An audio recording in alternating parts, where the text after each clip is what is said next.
رات کے 12 بجنے والے تھے اور الطاف اپنے کمرے میں بیٹھا دفتر کا کام کرنے میں مصروف تھا۔ تبھی اچانک اس کے پاس پڑا فون بجنے لگا۔ ہیلو، تم اپنا ایک بھی کام ٹھیک سے سر انجام نہیں دے پائے، اس کی سزا تمہیں ملنا بہت ضروری ہے۔ الطاف کے فون اٹھاتے ہی ایک لڑکی بہت زیادہ روتے ہوئے بولنے لگی۔ اس لڑکی کی آواز تو وہ کہیں بھی پہچان سکتا تھا، یہ اس کی اکلوتی بیٹی کی آواز تھی۔ حوریہ، کیا ہوا ہے؟ آپ ایسے کیوں رو رہی ہے اور یہ کیا بات کر رہی ہو آپ؟ وہ بہت زیادہ پریشان ہوا تھا۔ تم جیسا کیڑا زندہ نہیں رہنا چاہیے، ورنہ سب کو نگل جائے گا، تمہیں مرنا ہوگا۔ حوریہ رونے کی وجہ سے اب ہچکیاں لے رہی تھی، جبکہ وہ سمجھ چکا تھا کہ اس کی بیٹی کسی مصیبت میں ہے، لیکن ایسا کیسے ہو سکتا تھا؟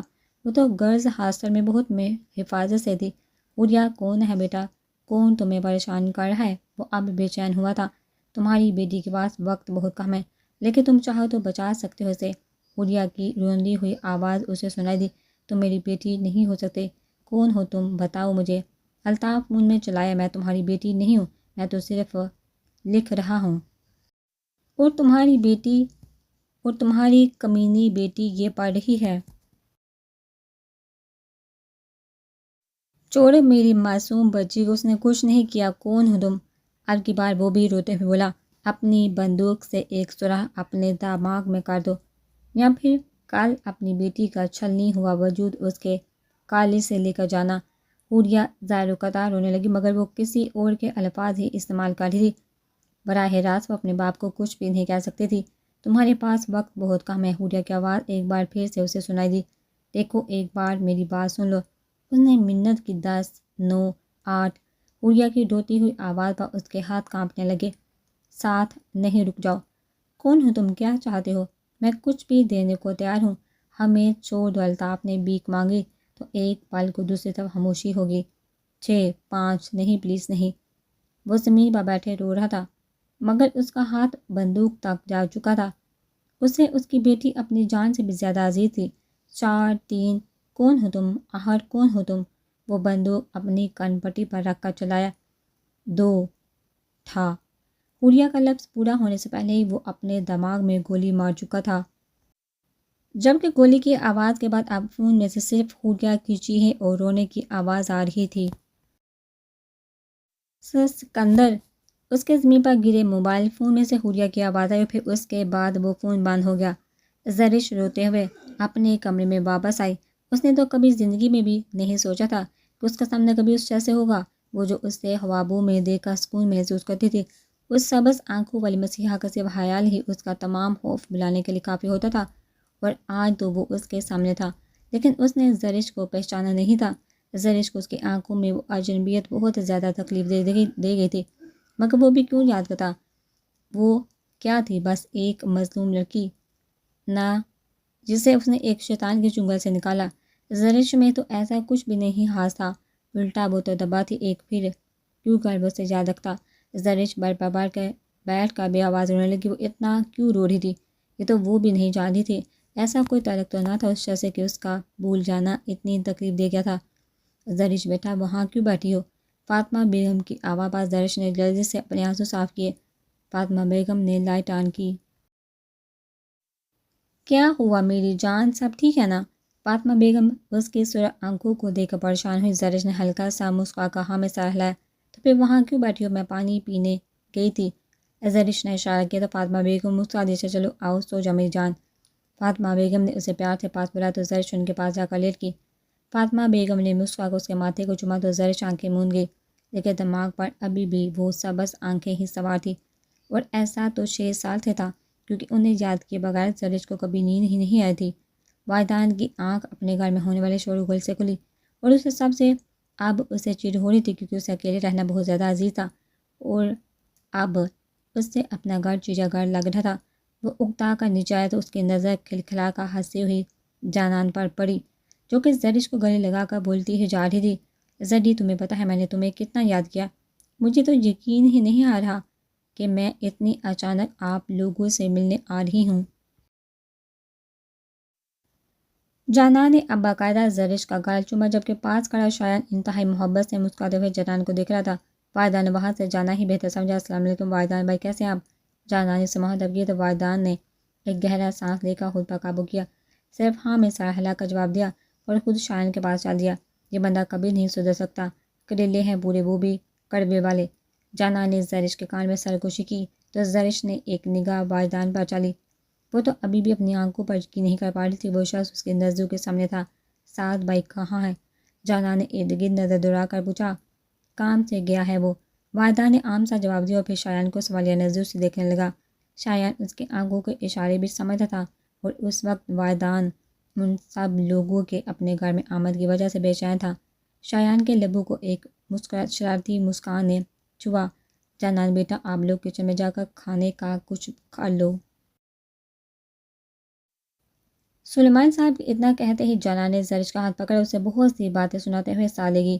فاطمہ بیگم بھی ان کے پیچھے ہی چلی گئی تھی۔ ہمیں تم سے کچھ ضروری بات کرنی ہے واجدان۔ شایان فوراً سے منہ پایا کیونکہ وہ جانتا تھا کہ واجدان نہ تو فالتو بات کرتا ہے اور نہ ہی اسے یہ پسند ہے۔ واجدان ہاں میں سر ہلا کر ان کے ساتھ ڈائننگ روم میں چلا گیا۔ واجدان، ہمیں تمہاری مدد کی ضرورت ہے۔ شایان نے سلیمان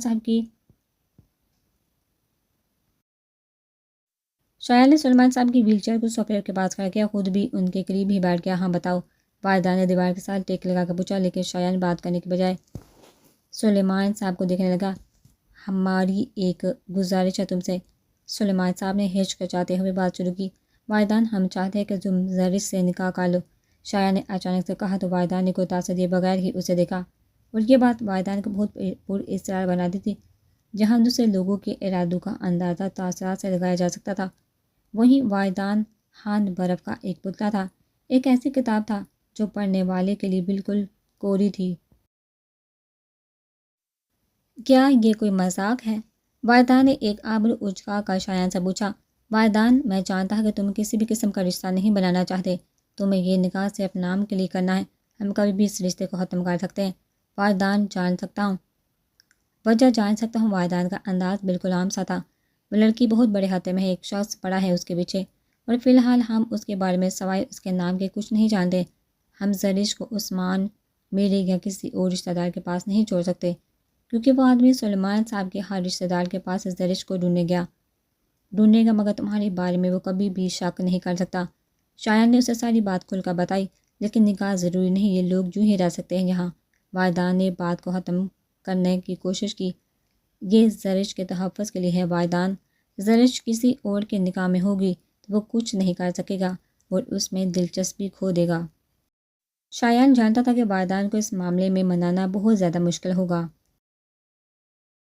معاف کیجیے گا، پر میں ایک 17-18 سال کی بچی سے شادی نہیں کر سکتا، پلیز آپ کسی اور سے اس بارے میں بات کر لیں۔ واجدان اپنی بات کہہ کر وہاں سے جانے لگا۔ 12 سال کی تھی میری معصوم بچی جب اس سے درندے کی نظر اس پر پڑی۔ اپنی ملکیت کہنے لگا۔ وہ میری زرش کو اور مجھ سے کہا تھا کہ اس کے جوان ہوتے ہی وہ اسے بیاہ کر لے جائے گا، پھر وہ نہ جانے کہاں غائب ہو گیا، اور اب اتنے سالوں بعد واپس آ کر زرش کا مطالبہ کر رہا ہے۔ میں اس کے بارے میں کچھ نہیں جانتا، چہرہ تک نہیں دیکھا اس کا، لیکن اتنا ضرور جانتا ہوں کہ وہ بہت طاقتور اور ظالم ہے۔ وہ بس کسی طرح میری بچی کی حفاظت میں مدد کرو میری، میں تمہارے ہاتھ جوڑتا ہوں۔ سلیمان صاحب نے روتے ہوئے اپنے ہاتھ جوڑ دیے تو واجدان نے گہرا سانس لیا اور پھر کافی دیر سوچنے کے بعد بولا، میں سعد سے اس بارے میں بات کرتا ہوں، امید ہے وہ مان جائے گا، لیکن میں اس سب کے لیے بالکل بھی صحیح انسان نہیں ہوں۔ واجدان کا لہجہ الجھن سے بڑا ہوا تھا۔ اگر میں سعد کو سب کے لیے ٹھیک سمجھتا تو میں اس وقت تمہارے نہیں اس کے سامنے ہوتا۔ واجدان، سعد خود بھی اسے سب سے خطرے میں پڑ سکتا ہے، اور یہ بات تم بھی جانتے ہو کہ اس میں اور تم میں بہت فرق ہے۔ شایان کی بات پر واجدان نے کافی دیر غور کیا اور پھر انکار میں سر ہلا کر بولا، معاف کرنا دوست، میں ایسا کچھ نہیں کروں گا۔ واجدان، میری خاطر یا میری دوستی کی خاطر پلیز۔ شایان کے لہجے میں یہ بے بسی واجدان کو بالکل بھی پسند نہیں آئی تھی۔ واجدان نے غصے سے اپنے دانت پیسے، ٹھیک ہے، مگر یہ رشتہ صرف اس شخص کے پکڑے جانے کا تک ہی قائم رہے گا، اس کے بعد میں اسے آزاد کر دوں گا، تب تک وہ میرے پاس ایک امانت کی طرح محفوظ رہے گی، کوئی تعلق نہیں ہوگا ہمارے درمیان، یہ سب صرف ایک سمجھوتا ہے۔ واجدان اپنی بات کہہ کر وہاں سے چلا گیا۔ سلیمان صاحب خود بھی اپنی پھول سی بچی اس کے حوالے نہیں کرنا چاہتے تھے، مگر وہ اسے اس انسان کے حوالے بھی تو نہیں کر سکتے تھے۔ آپ واجدان کو سارا سچ بتا سکتے تھے۔ شایان نے انہیں سمجھانے کی کوشش کی۔ نہیں شایان، میں جانتا ہوں کہ پوری سچائی جاننے کے بعد کوئی بھی میری زری کو قبول نہیں کرے گا۔ یہ راز کبھی کسی کے سامنے نہیں آئے گا، کبھی نہیں۔ زرش حیرت سے آنکھیں کھولے اپنی ماں کی باتیں سن رہی تھی۔ اس کا پورا وجود کانپ رہا تھا۔ وہ شادی نہیں کر سکتی تھی، وہ تو کسی کے قابل ہی نہیں تھی۔ میں یہ شادی نہیں کر سکتی۔ آپ ایسا کیوں کہہ رہی ہیں؟ زرش کے ہاتھ بہت زیادہ تیزی سے اشارہ کر رہے تھے۔ فاطمہ بیگم نے بہت مشکل سے اس کی بات سمجھی۔ بیٹا کیوں نہیں کر سکتی آپ یہ شادی؟ والدین بہت خیال رکھے گا آپ کا، وہ ایک بہت اچھا انسان ہے، فاطمہ بیگم نے پیار سے کہا، لیکن زرش انکار میں سر ہلا رہی تھی۔ پر میں اچھی نہیں ہوں، میرے سے کوئی بھی شادی نہیں کرنا چاہے گا، میں بری ہوں۔ زرش کے اشاروں اور اس کی آنکھوں میں آنسو دیکھ کر فاطمہ بیگم نے اسے اپنے سینے سے لگا لیا۔ نہیں میرا بیٹا، آپ بہت زیادہ اچھی ہو، والدین اچھا انسان ہے، وہ تمہاری کمزوریوں کو لے کر تمہیں نیچا نہیں دکھائے گا۔ فاطمہ بیگم جانتی تھی کہ زرش بہت زیادہ حساس تھی اور اپنی کمزوری کی وجہ سے خود کو کمتر سمجھتی تھی، حالانکہ اپنی بیٹی کے خوف اور اس کے درد سے تو وہ بھی انجان تھی۔ زرش روتے ہوئے ان سے دور ہوئی تھی۔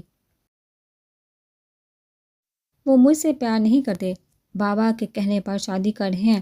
زرش نے اشارہ کیا تو فاطمہ بیگم نے شرمندگی سے سر جھکا لیا۔ وہ اپنی بیٹی کو مزید اس کی نظر سے گرتے ہوئے نہیں دیکھ سکتی تھی، اس لیے انہوں نے جھوٹ بولنے کا فیصلہ کیا۔ نہیں میرا بچہ، تمہارے بابا نے والدین کو مجبور نہیں کیا اس رشتے کے لیے، والدین تمہیں پسند کرتا ہے اس لیے تو وہ تم سے شادی کرنا چاہتا ہے۔ زرش نے اپنی آنکھیں حیرت سے مزید پھیلا لی۔ آپ جھوٹ بول رہی ہیں نا؟ زرش کے سوال پر فاطمہ بیگم نے فوراً انکار میں سر ہلایا۔ نہیں زرش، وہ سچ میں تمہیں پسند کرتا ہے، تم سے شادی کرنا چاہتا ہے، اس کی خواہش ہے میرے بچہ۔ فاطمہ بیگم نے اس کے چہرے کو پیار سے تھاما تھا۔ وہ جانتی تھی کہ وہ جھوٹ بول رہی ہیں۔ سلیمان صاحب نے بہت عرصے کے بعد ان کی کوئی بات سنے بغیر صرف اپنا فیصلہ سنایا تھا۔ فاطمہ بیگم نے فوراً انکار کر دیا، لیکن سلیمان صاحب کی آنکھوں میں آنسو اور ان کے جڑے ہوئے ہاتھ دیکھ کر جھک گئیں۔ دیکھو زرش، تم بہت زیادہ اچھی ہو اور پیاری لڑکی ہو، اس لیے تم کسی کی بھی خواہش ہو سکتی ہو، اپنے آپ کو کمتر مت سمجھو۔ فاطمہ بیگم نے پیار سے اس کے ماتھے کو چوما اور مسکرا کر باہر کی طرف چل دی۔ انہیں زرش سے جھوٹ بولنا بہت زیادہ برا لگا تھا۔ تم کسی کے قابل نہیں ہو، تمہارے وجود پر میری چھاپ ہے، صرف آر بی کی ہو تم، ہمیشہ یاد رکھنا۔ یہ بہت پرانے الفاظ زرش کے دماغ میں گونجے تھے، جنہیں یاد کر کے وہ آج بھی کانپ جاتی تھی۔ زرش نے کانپتے ہاتھوں سے اپنی شرٹ کو کندھے سے ہٹایا تھا، جہاں آج بھی اس کی جلی ہوئی جلد پر آر بی لکھا ہوا تھا۔ نہیں امی جھوٹ بولتی ہیں، کسی کے قابل نہیں ہوں میں، کسی کے بھی نہیں، ایسا ہی کہا تھا اس شیطان نے، ہاں ایسا ہی کہا تھا۔ زرش اپنی سوچ پر بے آواز رونے لگی۔ وہ اس خوف سے، اس کے خیالات سے نجات چاہتی تھی۔ وہ چلا اور چلا کر پوری دنیا کو اپنی بیتی، اپنا درد بتانا چاہتی تھی، پر یہ ناممکن تھا، اس کے لیے سب کچھ ناممکن تھا۔ سعد آرمی ہیڈ کوارٹر میں کرنل منور صدیقی صاحب کے سامنے بیٹھا تھا۔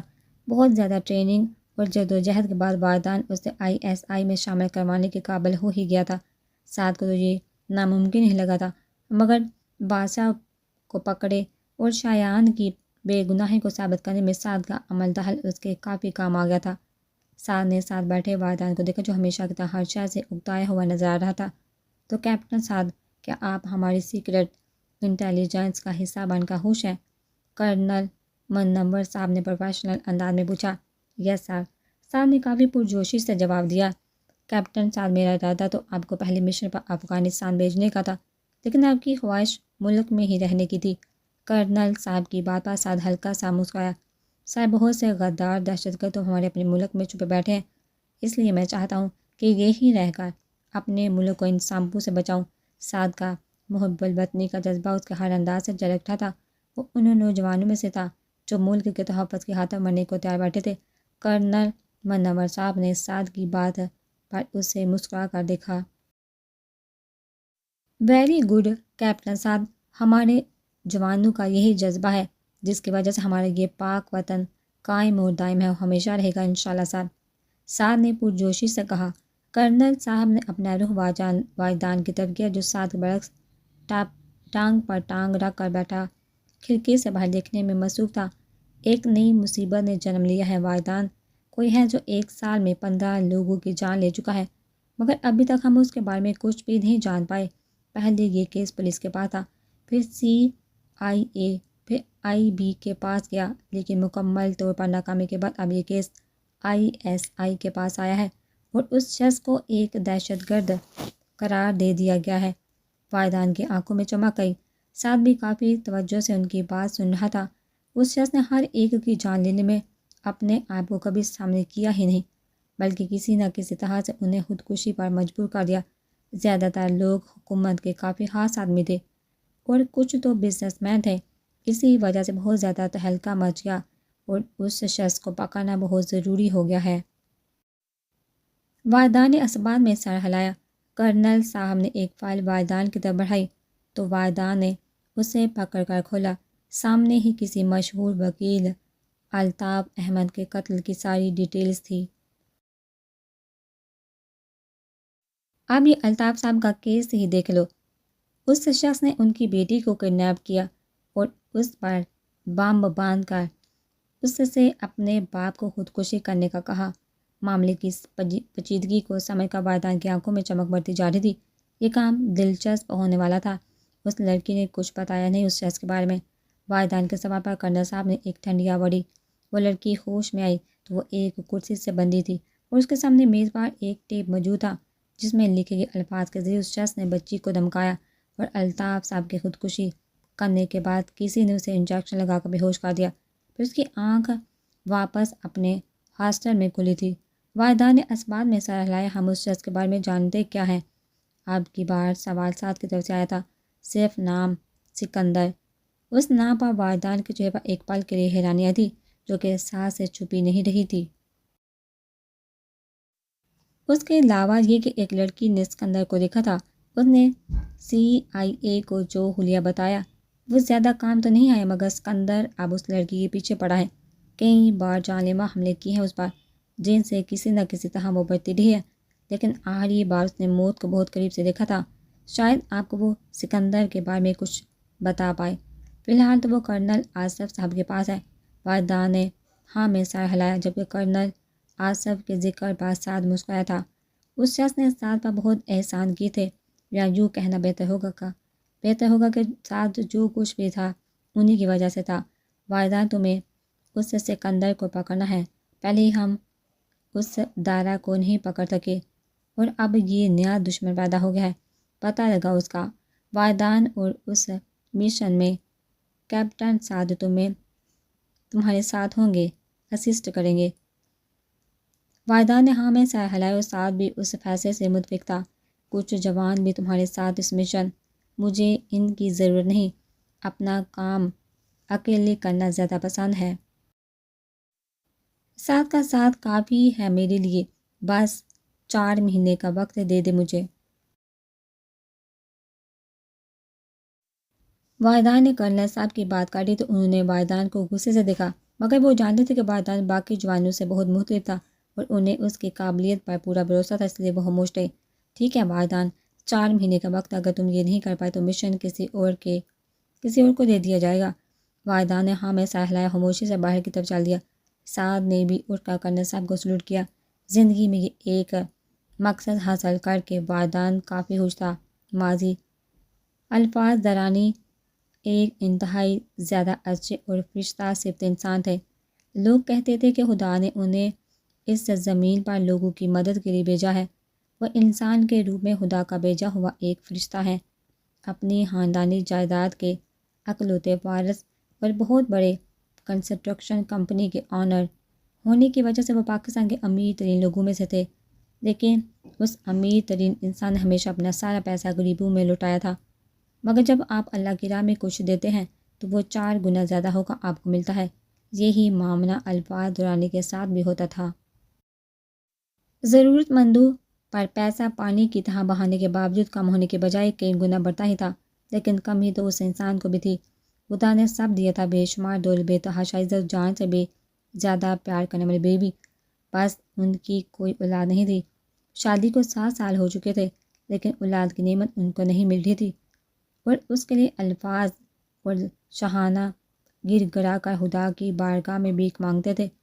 شاہانہ نے ایک درگاہ کے بارے میں سنا جہاں پر مانی ہوئی منت ضرور قبول ہوتی ہے۔ الفاظ صاحب ان سب باتوں پر یقین نہیں رکھتے تھے، مگر پھر بھی شاہانہ کی خوشی کے لیے ان کے ساتھ چل دیے۔ شاہانہ اس درگاہ پر دعا مانگنے گئی تھی، لیکن خدا صاحب لیکن الفاظ صاحب اپنے گارڈ کے ساتھ باہر کھڑے ان کا انتظار کر رہے تھے۔ اچانک انہیں اپنے پیر کے ساتھ کچھ لپٹتا ہوا محسوس ہوا، تو ان کے نیچے دیکھتے ہی ان کی نگاہ ایک سانپ پر پڑی جو ان کے پیر سے لپٹ کر ٹانگ تک آ چکا تھا۔ انہوں نے اپنا پیر اٹھا کر جھٹکا، لیکن وہ سانپ انہیں سے لپٹا رہا تھا۔ الفاظ تھوڑا گھبرا گئے اور اپنے گارڈ کی طرف مڑنے لگے۔ تبھی ان کی نظر ننھے سے ہاتھوں پر پڑی جنہوں نے بہت بہادری سے اس سانپ کو کھینچ کر ان کے پاؤں سے جدا کیا اور وہاں سے دور پھینک دیا۔ الفاظ صاحب کی جان حلق میں اٹک گئی تھی۔ بیٹا آپ ٹھیک ہو؟ وہ سانپ نے کاٹا تو نہیں آپ کو؟ الفاظ صاحب نے پریشانی سے اس چھوٹے سے بچے کو دیکھا جو بمشکل 3 یا 4 سال کا تھا۔ نہیں صاحب میں ٹھیک، اس بچے نے مسکرا کر انتہائی معصومیت سے کہا، تو الفاظ نے مسکرا کر اس کا چہرہ چوما اور اس سے اپنے سینے سے لگا لی۔ ان کی باڈی گارڈ یہ منظر حیرانی سے دیکھ رہے تھے کیونکہ وہ بچہ کافی گندی حالت میں تھا۔ نام کیا ہے تمہارا؟ الفاظ صاحب نے انتہائی محبت سے پوچھا۔ ان کے لیے تو یہ معصوم پھول ایک فرشتہ ثابت ہوا تھا۔ بلو صاحب، الفاظ کے لبوں کو مسکراہٹ چھوا۔ اور بلو تمہارے ماما بابا کہاں ہیں؟ الفاظ صاحب نے اس کے مٹی سے لردے کپڑے جاڑتے ہوئے پوچھا۔ بلو کالا صاحب ادھر رہتا ہے۔ اس بچے نے درگاہ کی طرف اشارہ کیا۔ الفاظ یہ جان کر کافی پریشان ہوئے۔ ارشد پتہ کرو اس بچے کے بارے میں۔ ارشد اسباب میں سر ہلا کر وہاں سے چلا گیا اور کچھ دیر کے بعد ایک ملنگ کے ساتھ واپس آئے۔ کون ہے یہ بچہ؟ الفاظ نے ملنگ سے پوچھا۔ پتہ نہیں صاحب، کوئی آدمی اسے 2-4 دن کے بچے کو درگاہ کی سیڑھیوں پر چھوڑ کر گیا، تب سے یہی رہتا ہے۔ ملنگوں نے پالا تھا۔ ماں باپ کون ہیں؟ کچھ پتہ نہیں۔ الفاظ نے ملنگ کی بات پر نم آنکھوں سے اس ننھے فرشتے کو دیکھا جو اپنے دھیان اپنی پرانی سی شرٹ سے کھیل رہا تھا۔ چلیے الفاظ۔ شاہانہ کی آواز پر الفاظ نے اپنی نظر اٹھا کر انہیں دیکھا۔ لگتا ہے شاہانہ تم سچ کہتی تھی، جہاں پر مانگی ہوئی دعا قبول ہوتی، یہ دیکھو تمہاری دعا کتنی جلدی قبول ہوگی۔ ہمارا بیٹا ہمارے سامنے ہے شاہانہ۔ الفاظ نے جھک کر اس بچے کو اپنی باہوں میں اٹھایا، لیکن الفاظ شاہانہ نے انہیں کچھ کہنا چاہا۔ شاید یہی خدا کی مرضی ہے شاہانہ، ہمیں شاید اسی لیے وہ اپنی اولاد نہیں دے رہا۔ وہ چاہتا ہے کہ ہم کسی اور کا سہارا بنیں۔ اس کے ماں باپ نہیں ہیں اور ہماری اولاد ایک دوسرے کے لیے ہی بنے ہیں ہم۔ الفاظ کی بات پر شاہانہ نے بھی نم آنکھوں سے اس بات میں سر ہلایا۔ ارشد قانونی کارروائی کا دھیان رکھو، ہم اسے لیگلی اڈاپٹ کریں گے۔ الفاظ نے پھر سے بہت محبت سے اس بچے کا ماتھا چوما اور شاہانہ کو ساتھ لے کر اپنی مکمل زندگی کی طرف چل دیے۔